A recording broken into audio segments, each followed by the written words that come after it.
Donc avant de se lancer justement donc, dans la recherche produit, on va juste définir en amont donc, les objectifs et la stratégie qu'on va mettre en place. OK? Hop. Donc déjà, on va définir donc, les objectifs à respecter. Le but, c'est justement de trouver des produits récents et qui sont en tendance.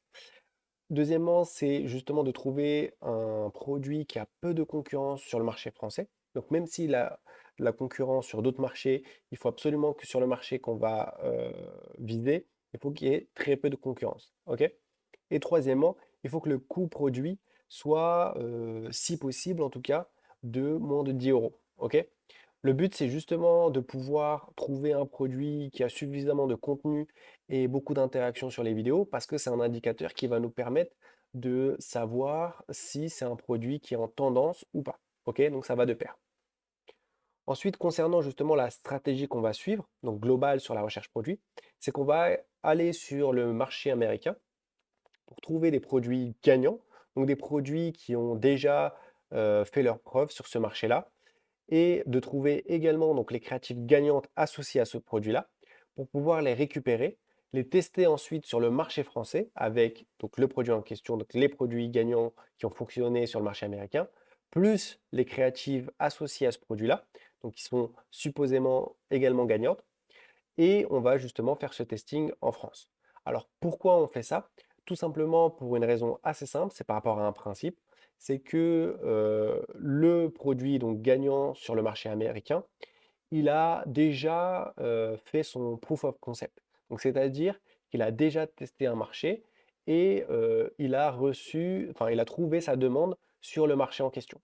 Et étant donné que le marché américain est assez similaire au marché français, donc sur les besoins, sur les désirs, etc., il y a de fortes chances que si le produit a marché aux États-Unis, il y a de fortes chances qu'il marche en France. Ok?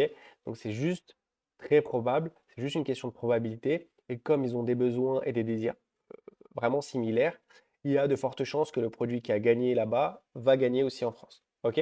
Donc c'est vraiment une stratégie simple, mais qui est terriblement efficace et qui a déjà fait ses preuves, que ce soit pour moi ou pour mes élèves.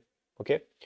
On va voir donc les deux méthodes possibles pour pouvoir donc, faire cette recherche produit et trouver ces produits sur le marché américain. Donc d'une part, on a la méthode organique et d'autre part, on a la méthode SPY. Donc la méthode organique, c'est une méthode qui est totalement gratuite et qui consiste juste à faire des recherches sur TikTok en organique. Et la méthode SPY, c'est le fait d'utiliser donc des logiciels d'espionnage entre guillemets donc sur différents sites, sur différents logiciels, qui permet justement de trouver ces produits gagnants plus facilement. Par contre, ça a un coût et si vous êtes débutant et que vous avez un petit budget, ça peut être un peu compliqué.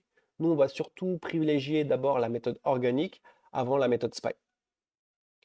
Donc maintenant que vous avez tout en tête, donc la stratégie en tête qui permet justement de trouver ces produits-là et qui permet de les lancer sur le marché français, ainsi que la méthode organique qu'on va d'abord aborder, vous avez toutes les clés en main pour faire votre recherche produit.